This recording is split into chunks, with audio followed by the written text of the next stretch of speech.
Hello friends, welcome to study with Gyan प्रकाश।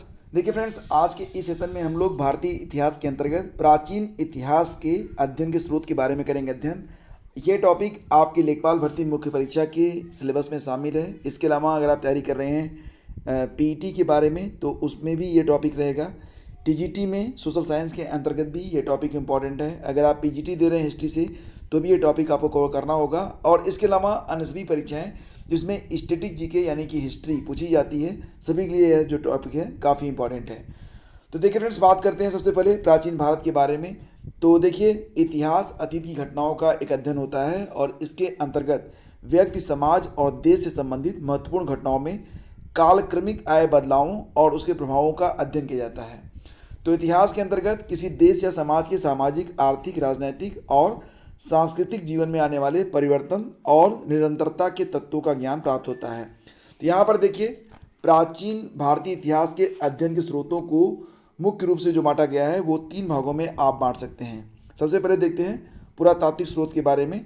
तो इसको 3 भागों में आप बांट सकते हैं: प्राचीन अभिलेख, साहित्यिक स्रोत और विदेशी विवरण। तो यहाँ पर देखिए, जो प्राचीन अभिलेख है इसके अंतर्गत क्या क्या आता है, थोड़ा सा मैं जूम करता हूँ ताकि आप अच्छे से समझ पाएँ। तो प्राचीन अभिलेख के अंतर्गत आपको सिक्के, स्मारक, भवन, मूर्तियाँ और चित्रकला इत्यादि का अध्ययन करना होता है। साहित्यिक स्रोत में कुछ धार्मिक साहित्य जो होते हैं और कुछ गैर धार्मिक साहित्य जो होते हैं उससे आपको वर्णन मिल जाता है। विदेशी विवरण के अंतर्गत यूनान, रोम के लेख जो हैं, चीनी यात्रियों का विवरण, अरब यात्रियों का विवरण, नेपाली, तिब्बती और सिंहली जो यात्री थे उनके विवरणों से हमें जानकारी मिल जाती है। तो ये हैं पुरातात्विक स्रोत के 3 मुख्य पार्ट आप कह सकते हैं। इसके बाद बात करते हैं पुरातात्विक स्रोत के बारे में। देखो, यहाँ पर मैं आपको बता दूँ, पुरातत्व शास्त्र यानी कि आर्कियोलॉजी वह विज्ञान है जो प्राचीन वस्तुओं का अध्ययन और विश्लेषण करके मानव संस्कृति के विकास क्रम को समझने और उसकी व्याख्या करने का कार्य करता है। तो पुरातात्विक स्रोतों में अभिलेख, सिक्के, स्मारक, मूर्तियाँ, चित्रकला, भौतिक अवशेष, मृदुभांड और आभूषण आदि आते हैं। याद रखिएगा कि भारतीय पुरातत्व शास्त्र का पिता कहा जाता है सर अलेक्जेंडर कनिंघम को। इसके बाद बात करते हैं अभिलेख के बारे में। अभिलेख क्या होता है? तो अभिलेख के अध्ययन को क्या कहते हैं? पूरा लेख शास्त्र कहते हैं। इसको ईपीग्राफी कह सकते हैं आप। तो अभिलेख अध्ययन को कहते हैं पूरा लेख शास्त्र या ईपीग्राफी। अभिलेख मुख्यतः मुहरों, पाषाण स्तंभों, चट्टानों, ताम्रपत्रों के अलावा मंदिर की दीवारों और ईंटों या मूर्तियों पर भी मिलते हैं आपको। और लिखने की सबसे प्राचीन प्रणाली जो है वो हड़प्पा कालीन मुद्राओं में भी पाई जाती है। हालांकि ये मुद्राएं जो जिस पर लिखी गई हैं हड़प्पा कालीन मुद्राएं, तो क्या लिखा गया है ये अभी तक पढ़ा नहीं जा सका है, लेकिन लिखने पढ़ने का काम तो हड़प्पा कालीन मुद्राओं से पता चलता है कि प्राचीन काल से भारत में होता आ रहा है। ये 2500 ईसा पूर्व की मुद्राएँ हैं, लेकिन इन्हें पढ़ा नहीं जा सका है। मौर्य काल के उत्कीर्ण लेखों के लेखन प्रणाली को भारत में सबसे प्राचीन माना जाता है, ये आपको पता होना चाहिए। भारत में सबसे प्राचीन जो विदेशी अभिलेख मिलते हैं, यानी कि भारत से संबंधित जो सबसे प्राचीन विदेशी अभिलेख हैं वो बोगज कोई अभिलेख से मिलते हैं और इसके लिए जो समय है वो 1400 ईसा पूर्व बताया जाता है। इसमें इंद्र, वरुण, मित्र, नासत्य नामक वैदिक देवताओं का वर्णन मिलता है। इसके बाद बात करते हैं, देखिए, अशोक के पहले जो अशोक का शासन था, ये तो आपको पता ही है कि चंद्रगुप्त मौर्य का वंशज था अशोक। तो अशोक पूर्व अभिलेख जो हैं उसमें महास्थाना अभिलेख आता है मुख्य रूप से, सगोरा अभिलेख आता है और कालसी अभिलेख आता है। ये जो अभिलेख हैं ये 5वीं सदी ईसा पूर्व के हैं, जबकि जो अशोक के अभिलेख हैं वो 3री सदी ईसा पूर्व के हैं। ये डिफरेंस याद रखना। अशोक के जो अभिलेख मिलते हैं वो ब्राह्मी लिपि में, खरोष्टी लिपि में, ग्रीक लिपि में और अरमाइक लिपि में मिलते हैं। एक मोस्ट इंपॉर्टेंट पॉइंट मैं आपको बताता हूँ जो कि आपको बिल्कुल याद रखना है, एग्जाम में बहुत ही इंपॉर्टेंट है। आजकल थोड़े से प्रश्न घुमा कर भी पूछे जाते हैं तो इसके लिए इंपॉर्टेंट रहेगा। देखिए, हाथी गुम्फा अभिलेख से कलिंग क्षेत्र की आबादी खारवेल के समय कितनी थी इसका पता चलता है। तो हाथी गुम्फा अभिलेख जो है इससे कलिंग राजा खारवेल के बारे में मिलती है जानकारी। कलिंग क्षेत्र की खारवेल के समय कितनी आबादी थी इसका पता चलता है, यानी कि इससे प्राचीन जनगणना की पुष्टि होती है। तो अगर प्रश्न आ गया कि प्राचीन जनगणना की पुष्टि करने वाला अभिलेख कौन सा है, तो ये होगा हाथी गुम्फा अभिलेख। फिर बात करते हैं विदेशी अभिलेखों के बारे में। तो देखो, यहाँ पर मुख्य रूप से सबसे पहला अभिलेख जो है जो कि काफ़ी इंपॉर्टेंट रहता है वो है बोगज कोई अभिलेख। ठीक है, बोगोजकोई अभिलेख जो है ये मिलता है एशिया माइनर मध्य एशिया में 1400 ईसा पूर्व का यह अभिलेख है। दूसरा मोस्ट इम्पॉर्टेंट अभिलेख है, इसका नाम है तेल अल अमरा अभिलेख। यह भी 1400 ईसा पूर्व का ही है और यह मिस्र में पाया जाता है और इसमें मिस्र और बेबीलोन के कुछ शासकों की चर्चा है जो कि भारतीय जैसे लगते हैं। फिर बात करते हैं बेस नगर गरुण स्तंभ लेख के बारे में। यह लेख यूनानी राजदूत हेलियोडोरस द्वारा जारी किया गया है जो भगवान वासुदेव को समर्पित है। अब यहाँ पर देखिए जो अगला पॉइंट है, कई बार एग्जाम में पूछा गया है कि सर्वप्रथम 1837 ईस्वी में जेम्स प्रिंसेप अभिलेख पढ़ने में सफल हुए थे और उन्होंने किस अभिलेख को पढ़ा था? तो जेम्स प्रिंसेप ने ईसा पूर्व 3री सदी के अशोक के शिलालेख को पढ़ा था। तो यहाँ से क्वेश्चन कई बार बनते हैं। फिर बात करते हैं सिक्कों के बारे में। देखो यहाँ पर सिक्कों के अध्ययन को कहते हैं न्यूमिस्मेटिक्स। क्या कहते हैं? न्यूमिस्मेटिक्स कहते हैं सिक्कों के अध्ययन को, यानी कि मुद्रा शास्त्र। भारत के प्राचीनतम सिक्के 5वीं अथवा 6ठी सदी के पूर्व के हैं जो पंचमार्क अथवा आहत सिक्के कहे जाते हैं। आहत सिक्के का मतलब क्या होता है? जैसे कि मान लेते हैं कि एक प्लेट ले लिया, ठीक है, ये हमारे कांसे का प्लेट है और इस पर जब कुछ निशान बनाने हैं तो उस पर एक मुहर जैसा बना के दबा दिया जाता था। तो क्योंकि इसे आहत किया जाता था इसलिए इसे आहत सिक्के या पंचमार सिक्के कहा गया है। समझ गए आप? इसके बाद देखिए आपको बता दें कि ये सिक्के चांदी और तांबे के बने हैं। मुख्य रूप से ये जो सिक्के मिलते हैं ये चांदी और तांबे के बने हैं। पाणिनि के अष्टाध्यायी में इन्हें कासार्पण कहा गया है, ये आपको पता होना चाहिए। कासार्पण जो है ये पाणिनि के अष्टाध्यायी में कहा गया है इन सिक्कों को, जो कि पंचमार्क अथवा आहत सिक्के कहे जाते थे। भारत में पहली बार लेख युक्त स्वर्ण सिक्का चलाने का श्रेय जो है वो इंडो ग्रीक और हिंद यवनों को जाता है, ये आपको पता होना चाहिए। तो भारत में पहली बार लेख युक्त स्वर्ण सिक्का चलाने का श्रेय इंडो ग्रीक या हिंद यवनों को जाता है। मौर्योत्तर काल में भारत में सर्वाधिक सिक्के मिले हैं। तो मौर्यों के बाद भारत में बहुत बड़ी संख्या में जो सिक्के थे वो जारी किए गए और इस काल में जो सिक्के मिले हैं वो सोने चांदी कांसे सोना चांदी कांसा सीसा और पोटीन एक उसमें धातु होती थी, अभी भी मिलती है, तो उससे सिक्के बनाए जाते थे। सोने के सिक्के सबसे पहले किसने चलाए थे? कुषाण शासकों ने जारी किए थे, याद रखना। लेकिन सबसे अधिक सोने के सिक्के कौन चलाया था? गुप्त शासकों ने। तो अगर प्रश्न आया कि सबसे पहले सोने के सिक्के किसने जारी किए थे, तो कुषाण शासकों ने। सर्वाधिक मात्रा में सोने के सिक्के किसने जारी किए थे? गुप्त शासकों ने। और शीशे के सिक्के किसने चलवाए थे? सातवाहन वंश के राजाओं ने। समुद्रगुप्त का जो वर्णन है वो एक सिक्के पर वीणा बजाती हुई प्रतिमा मिलती है समुद्रगुप्त की, तो इससे माना जाता है कि जो समुद्रगुप्त था वो संगीत प्रेमी था। फिर बात करते हैं मूर्तियों के बारे में। तो प्रथम शताब्दी में कुषाण काल से मूर्तियों में प्रतिमाओं और मूर्तियों का निर्माण जो था वो स्टार्ट हुआ था। तो पहली शताब्दी में कुषाण काल से मूर्तियों और प्रतिमाओं के निर्माण की जानकारी मिलती है। इस काल में नवीन मूर्तिकला शैली का आगमन हुआ था। तो नवीन मूर्तिकला शैली का आगमन कब हुआ था, किस समय हुआ था? प्रथम शताब्दी ईस्वी में, ये याद रखना आप। और यहाँ पर देखिए बात करते हैं गांधार और मथुरा शैली के बारे में। गांधार और मथुरा शैली का जो विकास हुआ वो भी पहली शताब्दी में ही हुआ था। तो गांधार शैली और मथुरा शैली क्या होती है फ्रेंड्स? तो गांधार कला पूर्ण रूप से बौद्ध धर्म से संबंधित है, ये याद रखना आप कि गांधार कला पूर्ण रूप से बौद्ध धर्म से संबंधित धार्मिक प्रस्तर मूर्तिकला शैली है। मतलब ये कि गांधार कला जो है वो बौद्ध धर्म से संबंधित जो पत्थरों पर आधारित धार्मिक रूप से जो मूर्तियां बनाई जाती थी उससे संबंधित है। और गांधार शैली पर यूनानी और हेलेनिस्टिक प्रभाव दिखाई देता है, ये याद रखना आप। यूनानी और हेलेनिस्टिक प्रभाव दिखाई देता है गांधार कला की मूर्तियों पर। मथुरा कला मूल रूप से स्वदेशी है, पूर्णतया भारतीय शैली की कला है मथुरा कला। इसमें बौद्ध, जैन, ब्राह्मण, हिंदू धर्म तीनों से इसका संबंध है। अमरावती शैली में धार्मिक विषय वस्तु पर मूर्तियों का निर्माण किया जाता था। तो ये 3 शैलियाँ मुख्य हैं जो कि एग्जाम में पूछी जाती हैं, ठीक है। इसके बाद बात करें तो देखो यहाँ पर स्मारक और भवन के अंतर्गत भारतीय स्थापत्य की विशेषता यहाँ की दीवारों के उत्कृष्ट और प्रचुर अलंकरण में है। इमारतें, मंदिर, मूर्तियाँ आदि भारत के विभिन्न भागों के धार्मिक, सामाजिक और आर्थिक स्थिति को दर्शाते हैं। याद रखना कि उत्तर भारतीय मंदिर शैली को नागर शैली में बना हुआ माना जाता है। दक्षिण भारतीय मंदिर शैली को द्रविड़ शैली मानी जाती है, यानी कि दक्षिण भारतीय मंदिर शैली जो बनी है, या यूँ कहिए कि दक्षिण भारतीय जो दक्षिण भारतीय मंदिर हैं उनकी जो शैली है वो द्रविड़ शैली मानी जाती है। नागर शैली और द्रविड़ शैली को मिलाकर जब प्रयोग में लाया जाता था तो उसे कहते थे बेसर शैली। समझ गए आप। इसके बाद देखिए, अगर हम बात करें तो चित्रकला को भी शामिल कर लेते हैं। चित्रकला भी पुरातात्विक स्रोत में शामिल है। तो बात करते हैं चित्रकला के बारे में। चित्रकला भारतीय, ये जो प्राचीन भारतीय चित्रकला था ये मुख्य रूप से धार्मिक भावों से प्रेरित था, परंतु ये उस समय के जीवन के विषय में महत्वपूर्ण जानकारी प्रदान करते हैं। तो ये हो गया चित्रकला के बारे में थोड़ी सी जानकारी। अब बात करते हैं साहित्यिक स्रोत के बारे में। ठीक है, तो पुरातात्विक स्रोत के अंतर्गत जो साहित्यिक स्रोत हैं मैंने आपको बताया था, उसमें धार्मिक साहित्य और गैर धार्मिक साहित्य आते हैं।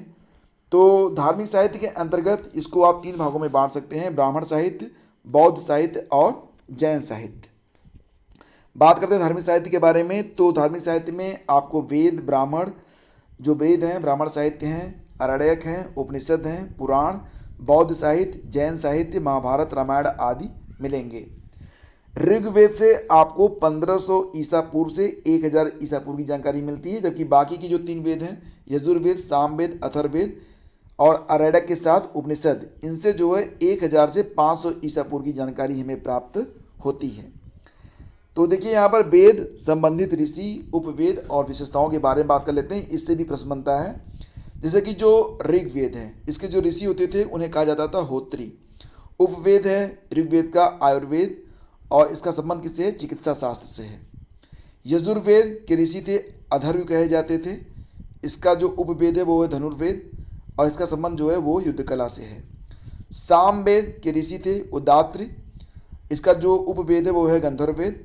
इसका जो संबंध है वो कला और संगीत से है। तो कला और संगीत से संबंधित कौन सा वेद है? सामवेद है।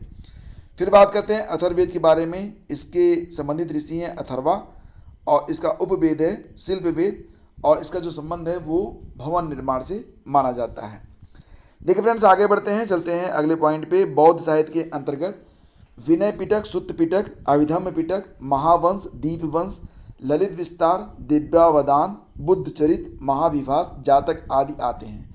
तो ये जो बौद्ध साहित्य हैं ये भी धार्मिक साहित्य के अंतर्गत आते हैं। इसके अंतर्गत क्या क्या है? विनय पिटक, सुत्त पिटक, अभिधम्म पिटक, महावंश, दीपवंश, ललित विस्तार, दिव्यावदान, बुद्ध चरित, महाविभास, जातक आदि। जैन साहित्य के अंतर्गत कल्पसूत्र, भगवती सूत्र और आचारांग सूत्र आदि भी आते हैं। तो बौद्ध साहित्य हमने देख लिया, जैन साहित्य भी देख लिया। रामायण की रचना किसने की थी? महर्षि वाल्मीकि ने की थी। इसे चतुर्विंशति सहस्त्री संहिता भी कहा जाता है।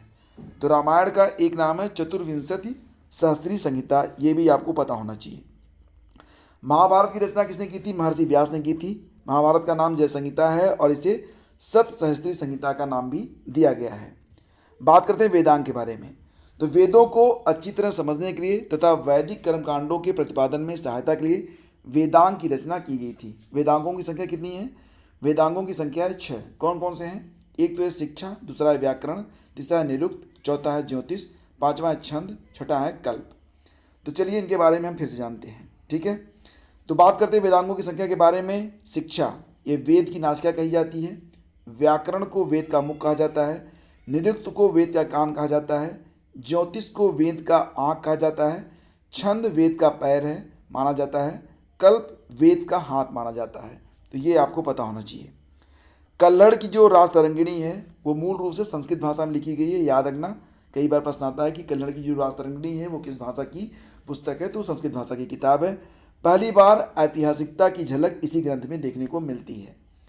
कौटिल्य का जो अर्थशास्त्र है, जो चाणक्य थे, चाणक्य का अर्थशास्त्र 15 अधिकरणों में बटा हुआ है। कई बार प्रश्न में आता है कि चाणक्य का जो अर्थशास्त्र है, चाणक्य का ही नाम कौटिल्य था, तो कौटिल्य का जो अर्थशास्त्र है वो कितने अधिकरणों में है? 15 अधिकरणों में है।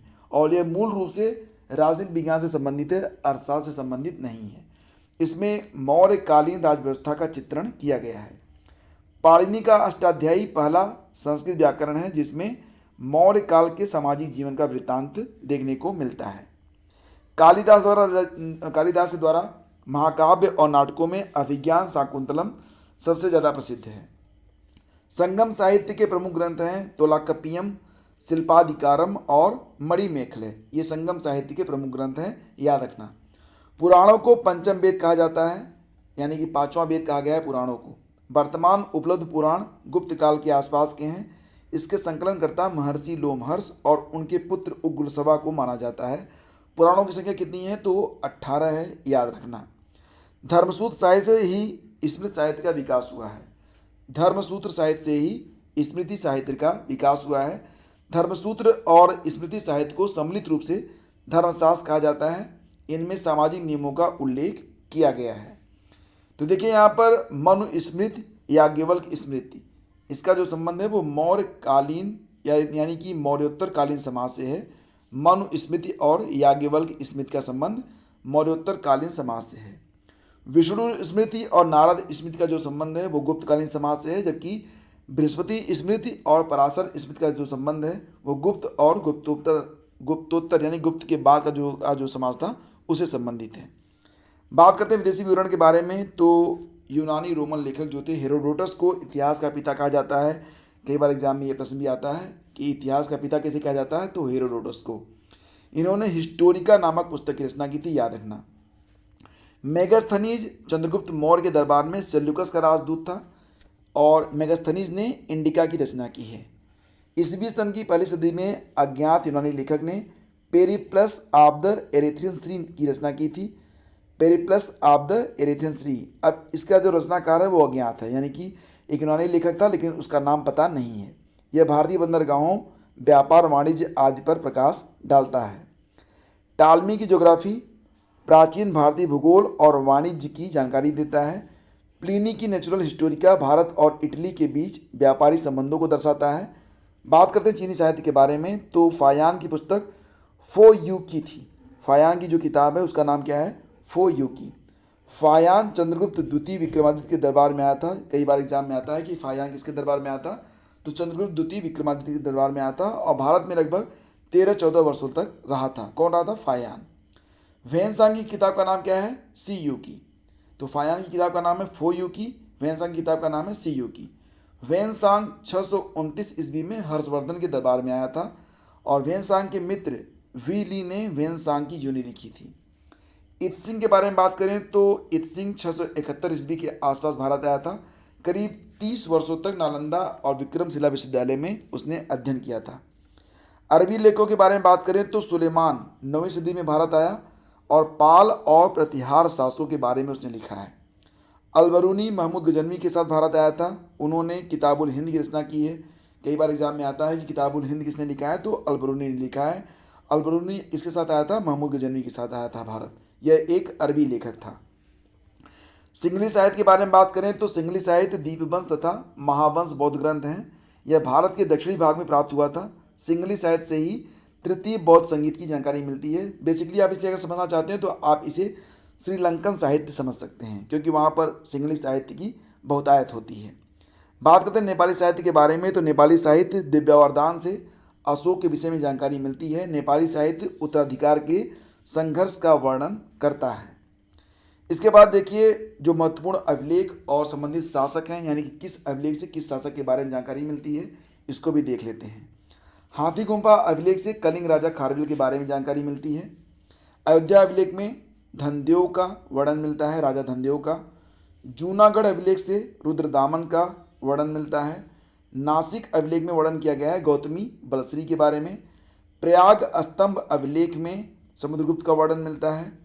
एहोल अभिलेख पुलकेशिन द्वितीय के बारे में वर्णन करता है। मंदसौर अभिलेख मालवा नरेश यशोवर्मन के बारे में। ग्वालियर अभिलेख प्रतिहार नरेश भोज के बारे में।